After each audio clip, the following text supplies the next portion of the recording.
આજરોજ ઔદ્યોગિક તાલીમ સંસ્થા પાલનપુર ખાતે વિધાનસભા અધ્યક્ષ શ્રી શંકરભાઈ ચૌધરીની પ્રેરક ઉપસ્થિતિમાં પ્રધાનમંત્રી વિશ્વકર્મા યોજનાને 1 વર્ષ પૂર્ણ થતા કાર્યક્રમ યોજાયો। પ્રધાનમંત્રી વિશ્વકર્મા યોજનાને 1 વર્ષ પૂર્ણ થતા ઔદ્યોગિક તાલીમ સંસ્થા પાલનપુર ખાતે કાર્યક્રમ યોજાયો। પ્રધાનમંત્રી વિશ્વકર્મા યોજના અંતર્ગત નાના કારીગરોને ખૂબ મોટી મદદ મળી છે। અધ્યક્ષ શ્રી શંકરભાઈ ચૌધરી। નવી શિક્ષણ નીતિમાં શ્રમ અને સ્કિલ માટે વિશેષ જોગવાઈ કરાઈ છે। અધ્યક્ષ શ્રી શંકરભાઈ ચૌધરી।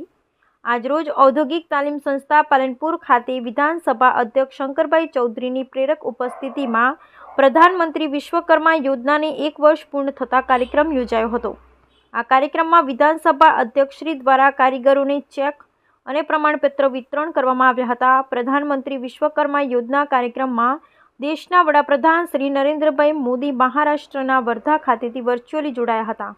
આ કાર્યક્રમમાં ગુજરાત વિધાનસભા અધ્યક્ષ શ્રી શંકરભાઈ ચૌધરીએ જણાવ્યું હતું કે માનનીય વડાપ્રધાન શ્રી નરેન્દ્રભાઈ મોદીએ પ્રધાનમંત્રી વિશ્વકર્મા યોજના અંતર્ગત દેશના નાના કારીગરોને ખૂબ મોટી મદદ કરી છે। આ યોજના થકી કારીગરોને તાલીમ, નાણાકીય સહાય, બેંકો સાથે જોડાણ કરી સ્કિલ ડેવલપમેન્ટનું અદ્ભુત કાર્ય કર્યું છે। પીએમ વિશ્વકર્મા યોજનામાં ઔદ્યોગિક તાલીમ સંસ્થા પાલનપુરે પણ અનેક કારીગરોને તાલીમ આપી પગભર બનાવ્યા છે। આજે દુનિયાના વિકસિત દેશોમાં તમામ કામને સરખા ગણવામાં આવે આપણા રાષ્ટ્રપિતા મહાત્મા ગાંધીજીએ શ્રમનો મહિમા સમજાવ્યો છે। અધ્યક્ષશ્રીએ જણાવ્યું કે મુખ્યમંત્રી શ્રી ભૂપેન્દ્રભાઈ પટેલની આગેવાનીમાં ગુજરાત સરકાર સ્કિલ ડેવલપમેન્ટ માટે ખૂબ સારું કામ કરી રહી છે। ભારત સરકારની નવી શિક્ષણ નીતિમાં શ્રમ અને સ્કિલ માટે વિશેષ જોગવાઈ કરાઈ છે। આજે કારીગરોને રોજગારી સાથે સન્માન મળતું થયું છે, જેનો શ્રેય વડાપ્રધાન શ્રી નરેન્દ્રભાઈ મોદીને જાય છે। જીવનના દરેક ક્ષણમાં સ્કિલ રહેલી હોય છે। વિકસિત દેશોને સ્કિલને પોતાની સંસ્કૃતિ બનાવી છે। આપણા કારીગરોને જે વસ્તુની બજારમાં માંગ હોય તેની તાલીમ આપવી જોઈએ। સોલર અને ગ્રીન હાઇડ્રોજન માટેના નવા ટ્રેન્ડ શરૂ કરવા જોઈએ।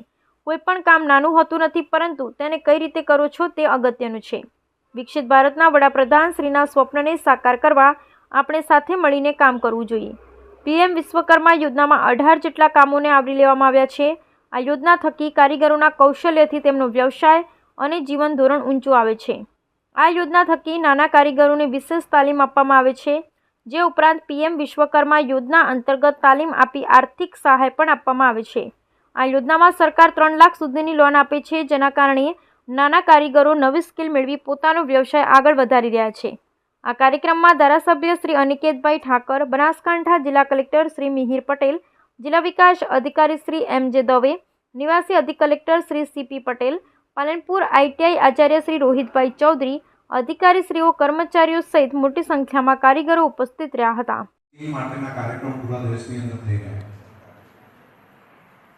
હજુ 2 વર્ષ જેટલો સમય નથી થયો અને ગણતરીના સમયની અંદર દેશની અંદર એક સ્કિલ માટેનું એન્વાયરમેન્ટ બનાવવામાં આવ્યું।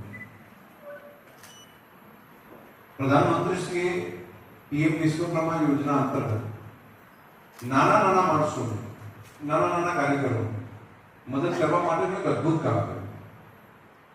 શરૂઆતના તબક્કે તેને તાલીમ આપવાની બાબત હોય, તેને કીટ આપવાની બાબત હોય, તેને બેંક સાથે જોડવાની બાબત હોય, બધું કલેક્ટિવ એક વિચાર કરીને તાલીમ આપવી, પ્રોત્સાહિત કરવો, તેની પાસે ઇક્વિપમેન્ટ ના હોય તેને સાધનો પહોંચતા કરવા અને શહેરે મોટું કંઈ સલાહ મારી શકે એટલા માટે અમે બેંકો સાથે જોડવા એક કલેક્ટિવ વિચાર કરીને પૂરા દેશની અંદર સ્કિલ ડેવલપમેન્ટ માટેનું એક અદ્ભુત કામ કર્યું।